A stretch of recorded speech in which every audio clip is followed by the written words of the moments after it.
Hello, my sassy pandas. Are you curious to know which of the 16 personality types is the most different from your own? Or to put it another way, which personality type pairings are odd couples? It's kind of hard to pin down because in the Myers-Briggs system, every type has at least some overlap with every other type. Well, Frank, wouldn't it make sense that the most different type is the type with all 4 letters the opposite? It might.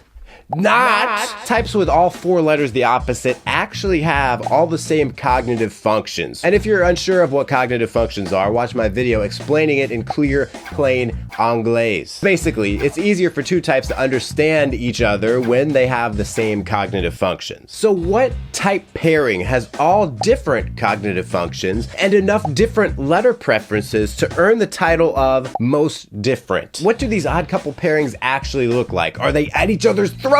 Or do they just click, man? And also, what type of relationship is the odd couple best suited? Like a romantic relationship, professional friendship, a professional friendship where you pay them to be your friend? It may surprise you. Oh my. To find the type that's most different from yours, the odd couple, flip the first 3 letters of your personality type. So some more examples, an INTP and a ESFP would make an odd couple, as would a ENTP and ISFP. Now, as this odd couple pairing has all different cognitive functions, they have different communication styles and different temperaments. It's as different as 2 types can get. But like I said, it's impossible in MBTI to get 2 types with 0 overlap, so there are some similarities here. Any odd couple, such as the ISFJ and ENTJ here, makes decisions using opposite processes, which means thinking or feeling. But they use those opposite processes in the same attitude, which basically just means introverted or extroverted. Because as we know, there is not just one type of thinking or feeling, there are 2. There's introverted thinking and extroverted thinking, introverted feeling and extroverted feeling. So while in this example you have a feeler and a thinker, they both have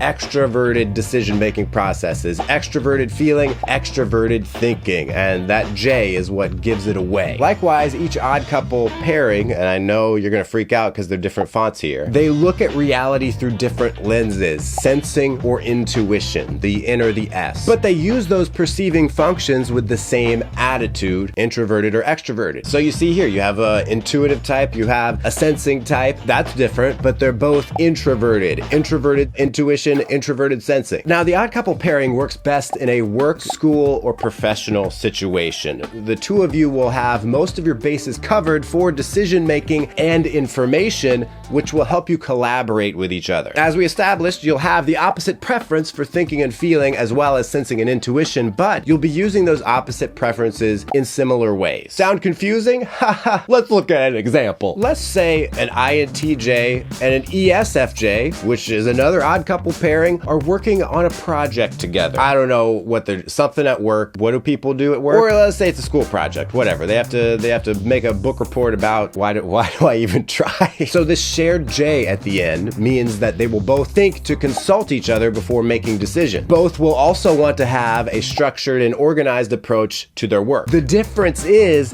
the INTJ is using extroverted thinking and the ESFJ is using extroverted feeling. So while the INTJ is making decisions with the aim to get results the fastest, the ESFJ is making decisions in which they know other people will find value. So the INTJ with the extroverted thinking is like, let's just do the research as fast as possible, as efficiently as possible. Let's split up the work so we're not overlapping at all. Let's just get it done. I don't care how. And the ESFJ is like, okay, cool, but if we're gonna like present this project to other people, we have to make sure that they can consume it in a way where they enjoy it so that they like understand what we're saying. We gotta make it palatable. Make the PowerPoint presentations look a little bit pretty. Together, this pairing can be quite powerful. Likewise, the INTJ is perceiving information with introverted intuition and the ESFJ is perceiving information through introverted sensing. So both of those functions prefer to narrow down and organize the data that they have, but the INTJ is looking at patterns and systems, which is intuitive, and they're planning out into the future, like making a guess about what's coming next, intuition, while the ESFJ is looking at the facts and the details, the sensing, making sure all of their known data as well as their physical working environment, just like their desk, is neatly organized. Now, their weaknesses will be gathering new information because J-types, especially the IJs, not good at gathering gathering new information. And the other issue is trying to pass off the final responsibility for decisions to each other or to someone else entirely. That's what you gotta watch out for with the J types. They're always looking for someone else to hide behind. And even if you're not these types in particular, all IJ and EJ odd couples will have this same dynamic, of course, just swapping around, you know, the precise parts. Now for the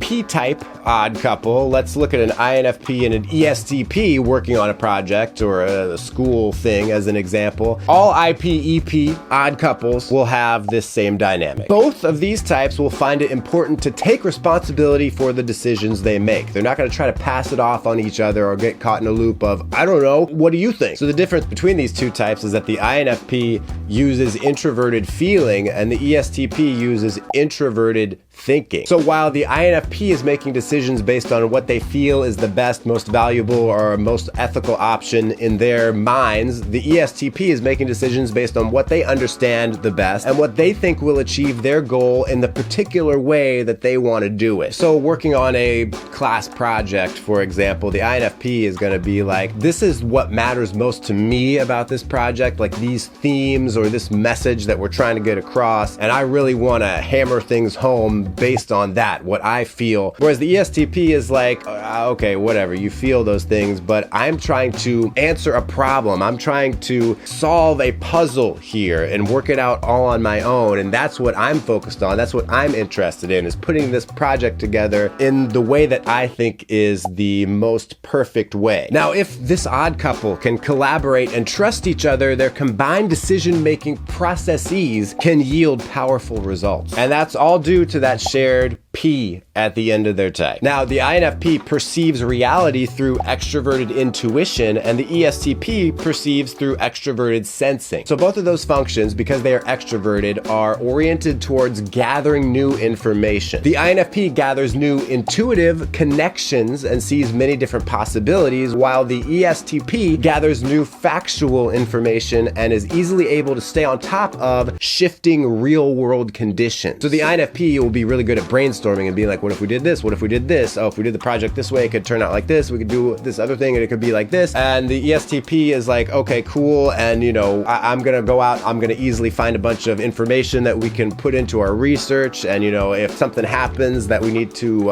adapt to, I can do that quickly. Their weakness is getting into conflict over decisions or making decisions that are not popular with other people. The other weakness is waiting too long to take action due to their desire to always take in more information. So the odd couple gets on well in a work environment, but what about after work? Well, as friends, the odd couples get along well, but they won't typically be the absolute closest of pals. Now keep in mind, this is me expostulating upon a theory of looking at the odd couples at scale. If you're looking at 1,000,000 odd couples, what's it gonna look like? So don't let any of my descriptions make you think a certain way about certain types, okay? It's all in good fun.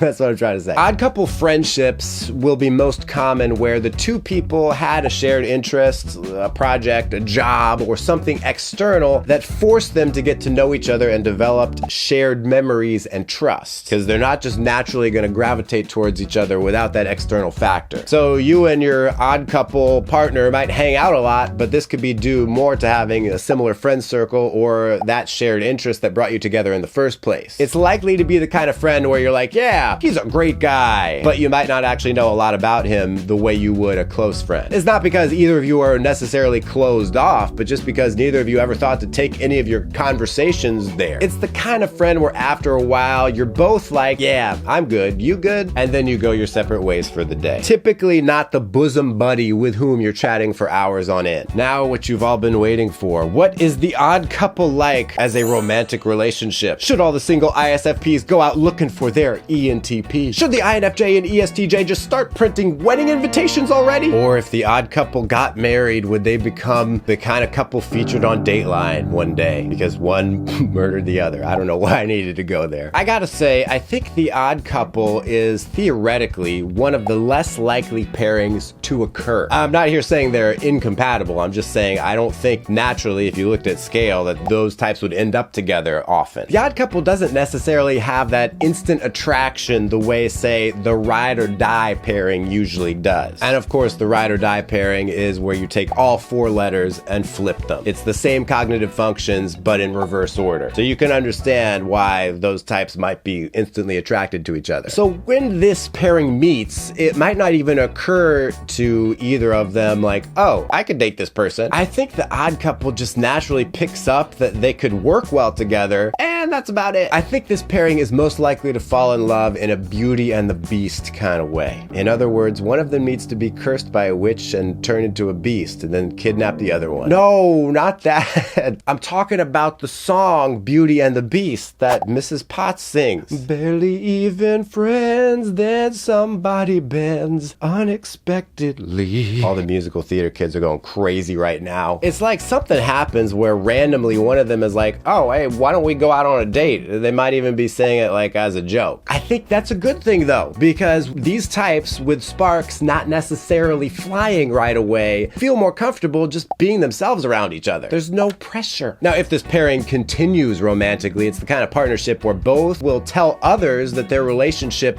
just works, in part because they naturally work well together as a team. It's not going to be the biggest roller coaster of emotions kind of pairing, which, you know, I think maybe that's a good thing too. But the odd couple has the potential to be one of the strongest pairings. This is the kind of relationship where their appreciation and love for each other will increase steadily, since they will naturally view the relationship as a project they need to work on together. Something which many more compatible pairings might not realize until it's too late. Thanks for watching, and until next time, stay cool and attractive. They say strangers come to town.